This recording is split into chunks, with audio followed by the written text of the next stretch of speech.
한복이 아닌 반짝이는 드레스를 입고 무대에 올라 가야금을 연주합니다. 오케스트라와 함께하는 가야금 콘체르토. 1.5세 동포 가야금 연주자 이종은 씨가 준비한 무대입니다. It's interesting because a lot of the music from the Kayagum seems to be based on not single notes so much as sliding the note and making the tone kind of stretch out. It's really a fascinating approach. Well, I've never seen the combination before, and I think it was beautiful, really beautiful. I'm very excited to see Grace playing the Kayagum with the Western instruments, because I think it makes for a really interesting blend of East and West. 한국 전통악기인 가야금과 오케스트라가 어우러진 이번 공연에서 연주한 곡은 모두 종은 씨가 직접 작곡했는데요. 한국 캐나다 수교 60주년을 기념해 특별히 동서양의 조화를 보여줄 수 있는 무대를 준비한 겁니다. 가야금 콘체르토나 가야금을 앞장 세워서 오케스트라 작품을 하는 이유는 우리나라 악기가 이렇게 천재적인 악기를 저는 돋보이고 싶었어요.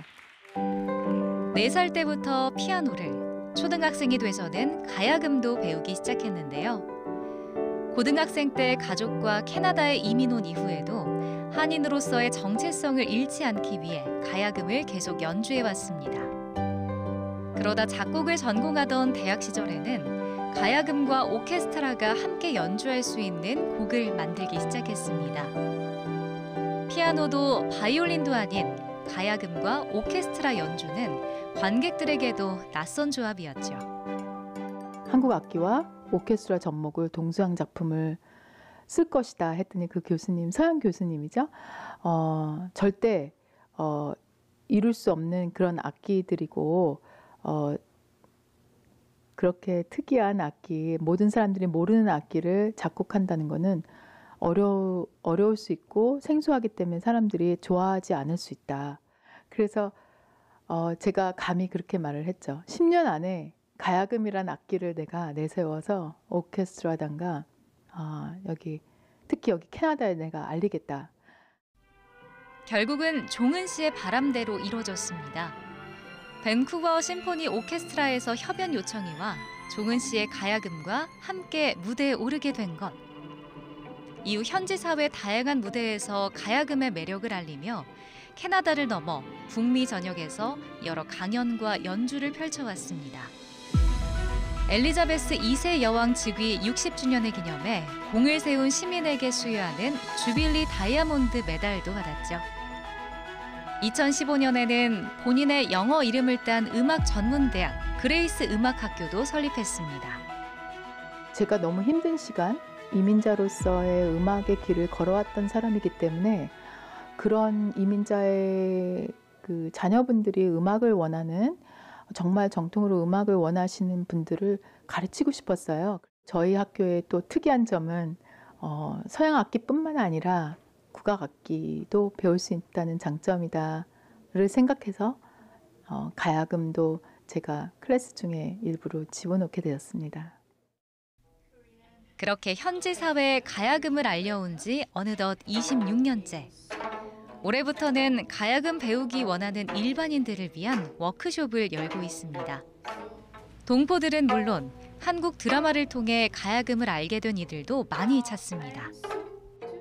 But she played this instrument really close to that, and I started looking for that, and I like that.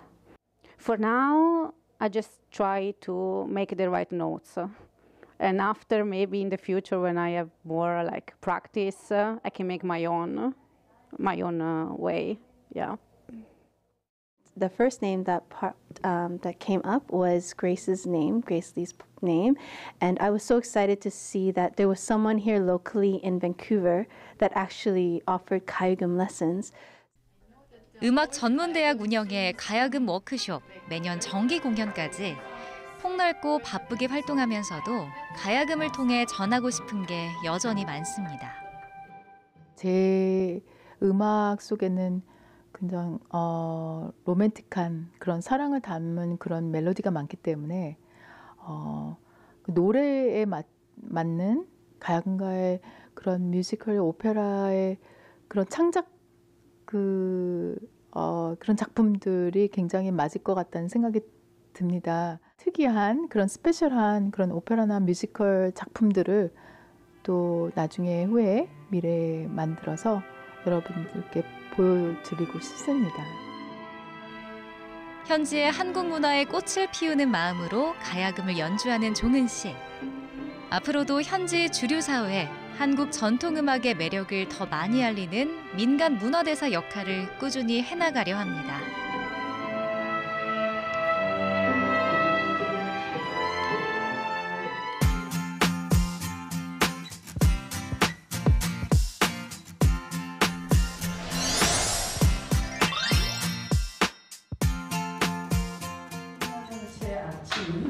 한데 모여 앉은 한인들이 우리말로 된 시를 낭독합니다.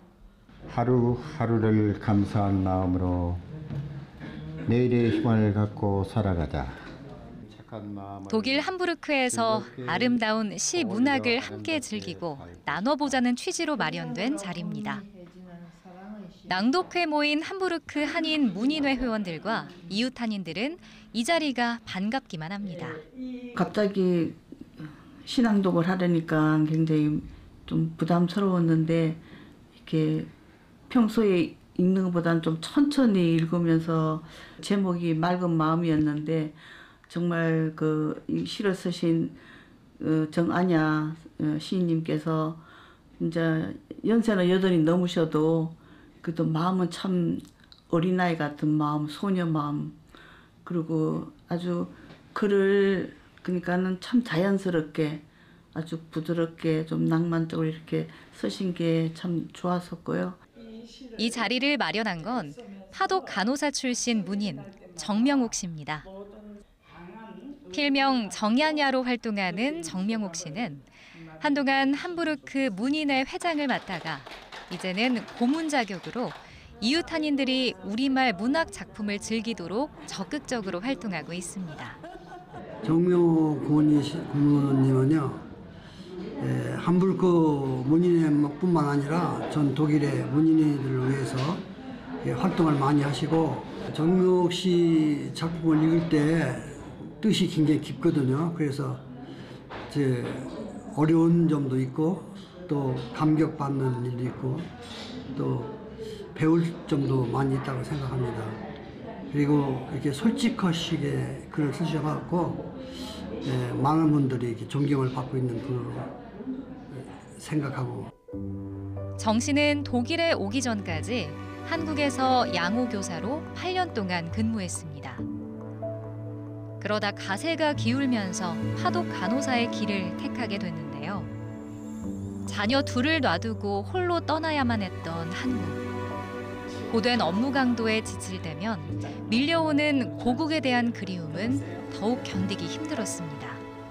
주로 병원에서 연세가 드신 분이 돼서 정말 100kg에 가까운 그 체중의 그 분들을 갖다가 정말 씻기고 이렇게 침대도 갈아주고 할 때에 우리들 연약한 몸으로서 너무 힘들었고, 또 첫째는 독일 말을 제일 모르니까 그것이 제일 핸디캡이었습니다. 말할 수 없이 고국이 그리운 거는 어디 형용할 수도 없을 정도로 너무나 눈물로서 고국을 그렸어요.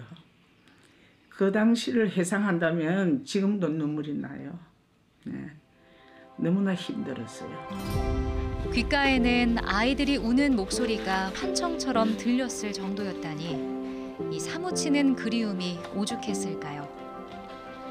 그렇게 정 씨가 힘들 때마다 의지했던 건 바로 문학이었습니다. 쉴 틈이 생기면 그저 한 구절씩 기록했던 소회가 어느덧 시가 되고 수필이 됐던 겁니다. 문학에 꿈을 갖게 된 것은 처음에 꿈은 가지진 않았는데 여기 와서 너무나 고되게 일을 하고 또 고향이 그립고 가정이 그립고 그럴 때는 모든 내 생각을 정리하면서 그때 글로서 이렇게 써두었어요. 그때 그 당시의 심정을 조금씩 이렇게 쓰게 되면서 매번 거기 섞어나가 됐죠. 이영만리 타국에서 누군가에게 도움받을 길도 없이 혼자서 책을 읽으며 문인의 길을 터득해 나갔습니다. 그렇게 진솔한 생각을 글에 담다 보니 한국의 한 문학상에서 신인상을 받고 문인으로 정식 등단하게 됐다는데요. 혼자서 터득하면서 글을 쓰고 이렇게 하다가 보니까 나도 모르게 좀 칭찬을 듣고 이러니까 용기가 생기더라고요. 그래서 그렇게 하니까 재미가 솔솔 붙어요. 그래서 이제 또 한국 가서 또 그걸 이제 신인상에 또 도전을 해보니까 또 신인상도 받게 되고 어느덧 머리가 희끗희끗해지는 노년이 된 파독간호사 출신 문인. 정명옥 씨는 지난 힘든 세월을 글로 위로받은 만큼 주변에도 이 기쁨을 나누고 싶다는데요. 오래전에 간호사로 이곳에 오셔서 우여곡절을 겪으시며 세월을 사셨는데요. 모두가 그 세월을 겪었다고 해서 그것을 글로 표현할 수 있는 것은 아니라고 생각합니다. 선생님께서 기록하신 그 시절의 이야기가 하나의 기록문학이 될 수 있다고 생각합니다. 지금의 시기도 좋은 기록문학으로 남겨주셨으면 좋겠습니다. 남은 생에 새로운 소설을 써보고 싶다는 정 씨는 한동안 건강이 좋지 않아 쉬었던 글쓰기를 요즘 다시 붙들어 보고 있습니다. 이 세상을 진솔한 생각과 마음으로 품고 그 마음을 글에 담다 보면 누구나 공감할 수 있는 좋은 글을 쓸 수 있다고 믿으며 말이죠.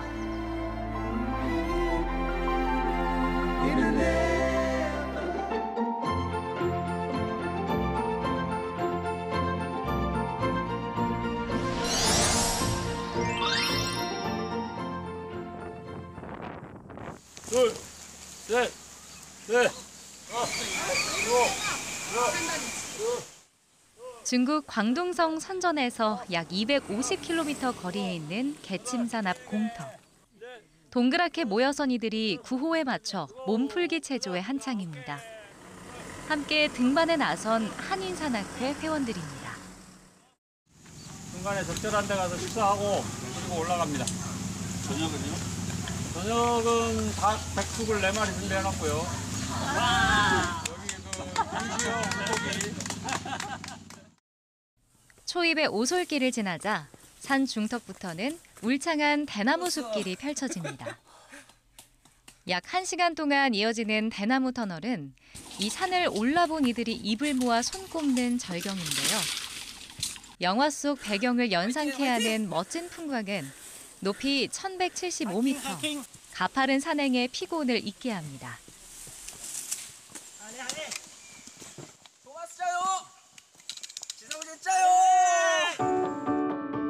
2006년 동포들의 친목 모임으로 출발한 이 산악회는 매주 토요일마다 등반을 활발히 이어오고 있습니다. 광둥성 지역 우리 동포들은 물론 한중 다문화 가정을 주축으로 하고 있습니다. 처음에는 이제 건강을 위해서 들어왔는데 들어와서 활동하다 보니까 사람들이 너무 잘 해주고 또 너무 이게 심천 주변에 아름다운 산이 많아서 정말 즐겁더라고요. 이 한인단체는 특히 친목 차원의 산행을 넘어 현지 환경 보호에도 앞장서고 있습니다. 매년 10차례 이상 집에서 집게와 쓰레기 봉투를 챙겨와 산 곳곳에 버려진 쓰레기를 치우는 활동을 이어오고 있는데요. 산길 곳곳을 둘러보며 꼼꼼히 줍다 보니 담뱃값부터 각종 페트병, 비닐류 등 다양한 폐기물로 수거 봉투가 금세 가득 찹니다. 이처럼 등산도 하며 자연 환경도 지키는 친환경 등산 문화를 만들어간다는 소문을 듣고 찾아온 중국인 회원도 여럿입니다. 这次参加徒步和净化田野的活动，我非常的高兴。既锻炼了身体，又净化了环境，让我们生活的环境更加的美好。 이 산악회는 또 중국 내 한인들의 모임으로서 해마다 봄철이면 한국 문화를 알리는 정기 행사도 열고 있는데요. 점점 늘어나는 한중 다문화 가정을 위해 이번엔 한국식 매실청을 담그는 체험학습도 준비했습니다. 주변의 매실 농가는 매출을 올려서 좋고 중국에서 자라는 다문화 가정 어린이들은 한국 문화를 경험할 수 있는 일석이조 효과를 내고 있죠. 매실 담그는 거 처음 해봐요. 정말 신기해요. 한중 가족 단위 행사가 자주 있지 않은데 코로나 이후에 첫 행사로 매실 담그기 행사가 있어서 뜻을 같이 하게 됐습니다. 특히 올해는 회원들이 등반한 산 근처 농장에서 농부들과 함께 손수 딴 매실을 활용했습니다. 중국 사회의 많은 활동을 참여함으로써 현지 사회의 한국의 이미지를 높이려고 하고 있습니다. 큰 모임은 아니지만 어느덧 18년째 동포들과 중국인 간 거리를 좁히고 동포 사회가 교류하는 구심점으로 자리매김하고 있는 한인산악회. 안으로는 한인들이 더욱 똘똘 뭉치고 밖으로는 중국 사회 이바지하면서 민간 외교를 펼치고 싶다는데요. 대단한 집단은 아니지만 선전에 있는 교민들과 더불어 중국, 한국을 알릴 수 있는 하나의 매개체가 됐으면 합니다. 부침을 거듭하는 한중 관계가 조금이라도 더 앞으로 나아가길 기원하면서 함께 땀 흘리며 앞으로도 계속 소통과 우정을 쌓아갈 계획입니다.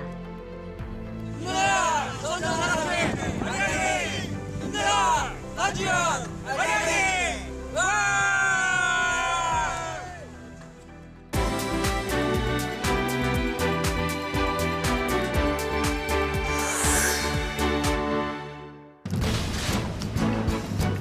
(750만) 재외동포 관련 정책과 사업을 전담할 정부기구로 다음 달 5일 출범할 재외동포청은 본청은 인천, 통합민원실인 재외동포 서비스 지원센터는 서울 광화문에 들어서게 됩니다.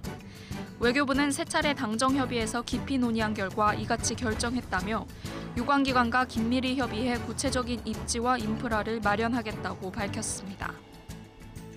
편의성과 접근성, 지방 균형 발전, 행정 조직의 일관성 측면에서 본청을 인천에 두고 정책 수요자인 재외 동포들의 업무 효율성을 고려해서 재외동포 서비스 지원센터는 서울 광화문에 설치하여 우리 동포 대상 국적, 사증, 병역, 세무, 보훈, 연금 등 각종 행정 서비스를 원스톱으로 제공할 예정입니다. 각국 재외동포 학생들의 한민족 정체성을 키워주기 위해 오는 7월과 8월 두 차례 열리는 청소년 모공연수 참가자를 5월 19일까지 모집합니다. 지원 대상은 5년 이상 합법적으로 해외에 체류 중인 만 14세에서 18세 재외동포 학생으로 코리안넷 홈페이지나 재외공관 방문을 통해 신청할 수 있습니다.